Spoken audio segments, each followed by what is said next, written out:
In this lesson, we will learn about the finesse technique, an additional mandatory tool in your bridge toolbox. When we are missing honors in a particular suit, we can use the finesse technique to enhance our chances to win more tricks even with smaller cards. Look at this example. The declarer in South has 4 cards in clubs, 2 small cards in his hand opposite the ace and queen in the dummy seated North. How many sure tricks can the declarer count in this suit? Correct. The declarer can count only 1 sure trick with the ace of clubs. If he also had the king, he could have counted 3 sure tricks, but as we see, this is not the case.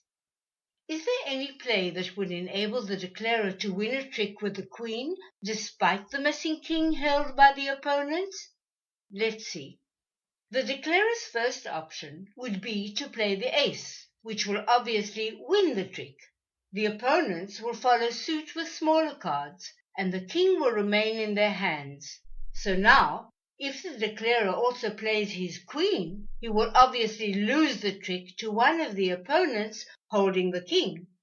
So one thing's for sure. If you want to win with an honor card when the opponents hold a higher card in the suit, it's not a good idea to lead this honor, as you will obviously lose to the more senior card, no matter which of the opponents hold it.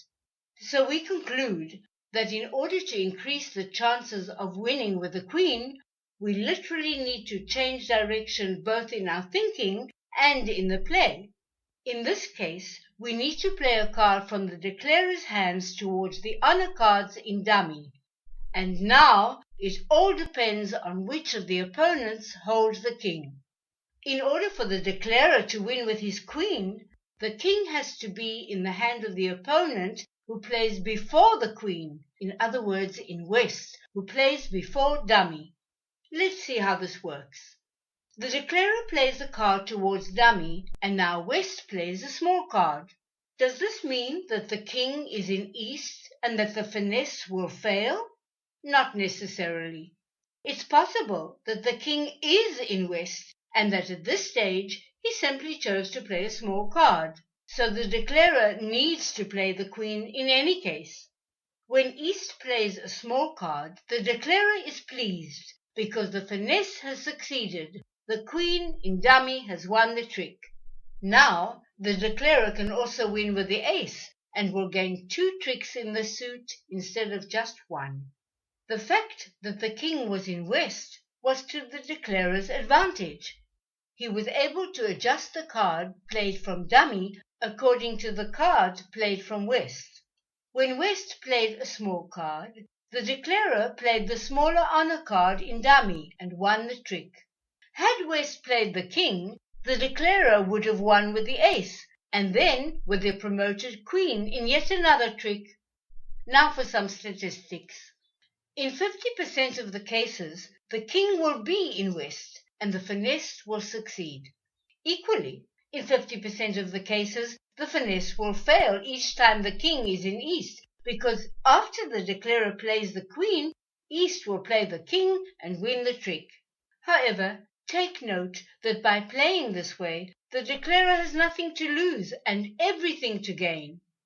If the finesse fails, the declarer will only win 1 sure trick, which he had at the outset, the ace, so there's no harm done.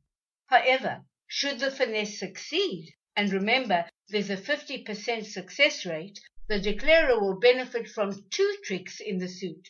So what's he got to lose? Why not try? Let's take another example.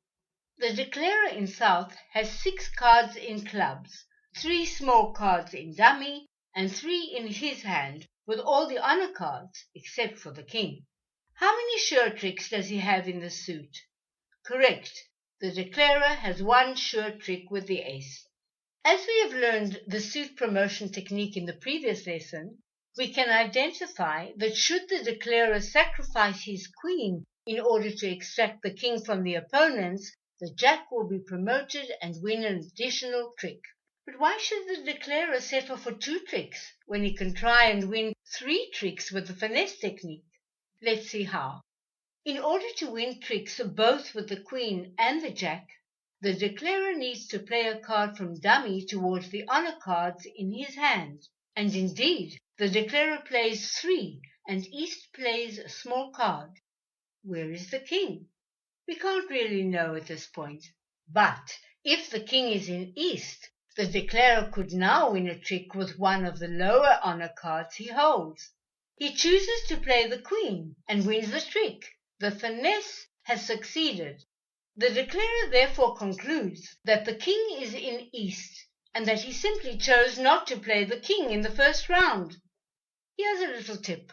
When something works for you, repeat it. And in this case, it's worth repeating the finesse because the declarer wants to win a trick with his jack as well.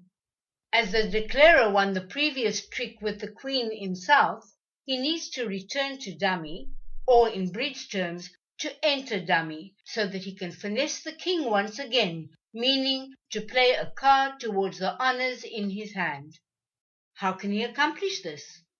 As you already know, in the game itself, the declarer has more suits other than the clubs. Let's assume that in the heart suit he has an ace in dummy. In bridge terms, he has an entry to dummy with the winning ace.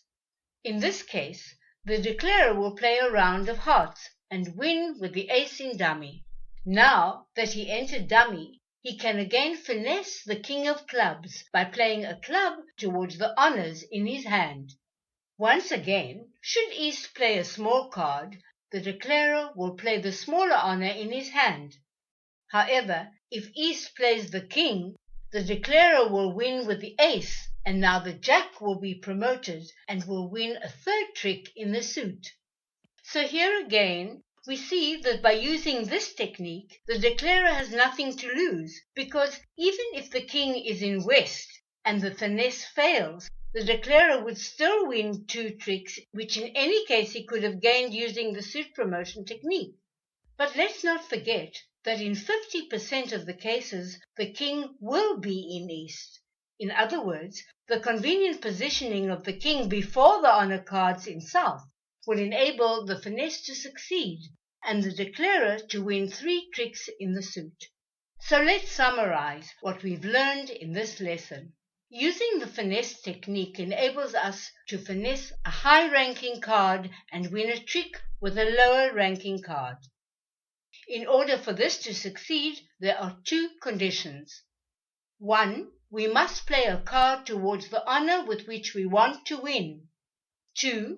That our missing higher card must be positioned before the card with which we want to win, and not after it. And last but not least, remember that in 50% of the cases, this will be the situation and the finesse will succeed. In the next lesson, we will continue to investigate the topic and learn a new concept, indirect finesse. See you at our next lesson.